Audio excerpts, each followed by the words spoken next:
Moto siya. Moto kay wa man sa nag-video ganina. Wa makuha. So maning sayang kayo ang smile ni Tahimen. Dire na mo sa ligas, Dire pikas tanaw. Oh, shout out. Anak ka diha. Ha? Kita na ka diha. Muna daw shout out ni Brother Emiliano, Tatay Emin, Apas. Smiling kayo.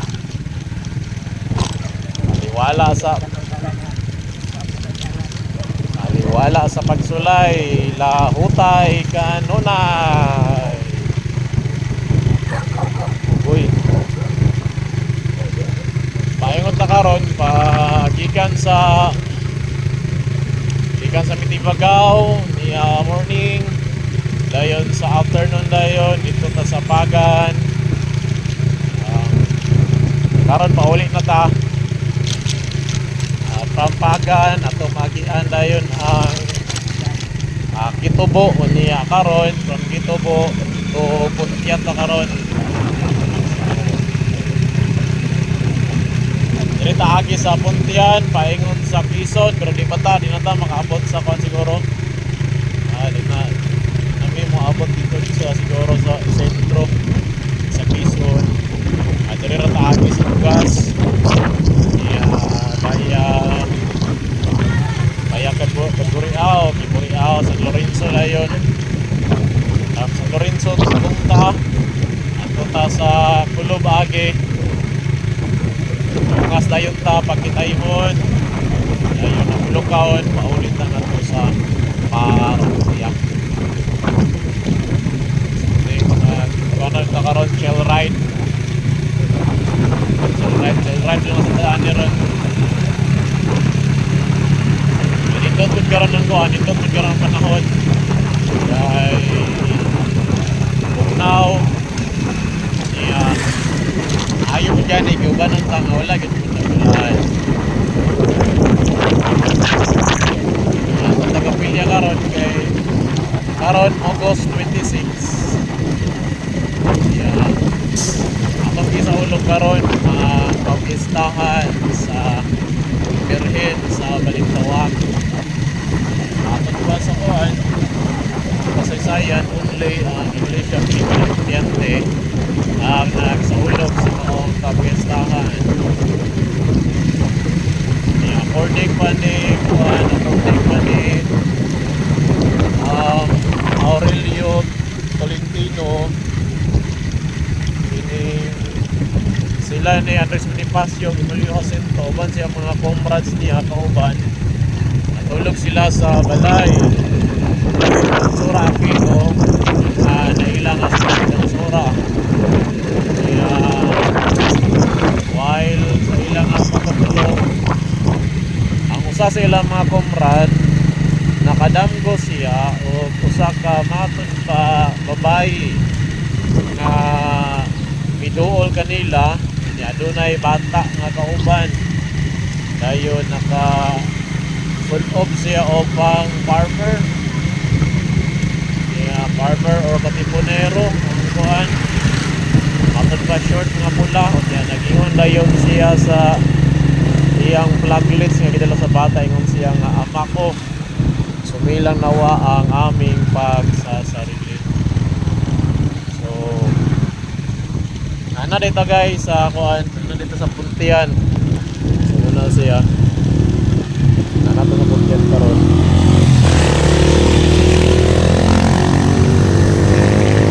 Dayon ato siya natod ba inuulan siya sa babae nagigna siya nga pag-amping kamo be careful dayon nakamata na yun siya pagkabuntag iya na yung istorya nila ni Andres Bonifacio kasi po si mga kauban o ka-Sura Aquino dayon pagkabuntag ka ito ibis kay mga ato nila Manila wana sila dayon niya pagka kasunod na adlaw, ilan na lang na balitaan, sulong,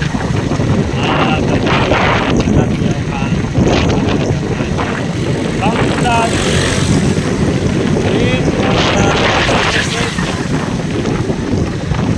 na luwas ang ilang pinagpili. Ako siyang talanahon that lady, ang babae siyang dapat ay undefeated with us all si Wala Akit Maria that God in His love and mercy siya nag-iuban sa katawang Pilipino aron nakaangkon ang katawang Pilipino sa tinuod na kagawasan o kaligawasan gikan sa langyaw na banhagan. So from now on, yatagan siya og dako nga pagtagad sa kinabuhi sa Iglesia Pilipina Independiente.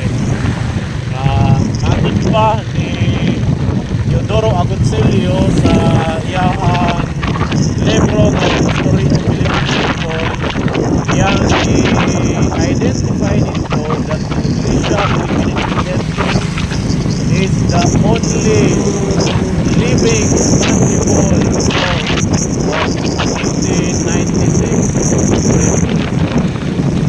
Kamanang throughout sa kinabuhin ay natagan ng pagtagad ang maong pagpadayag ni Maria sa Damgo sa maong usa ka katipunero dito sa lugar sa Bali. Siya ang atong kapilian mo sa Piligagaw after sa masusit na pagkukul atong gertilyo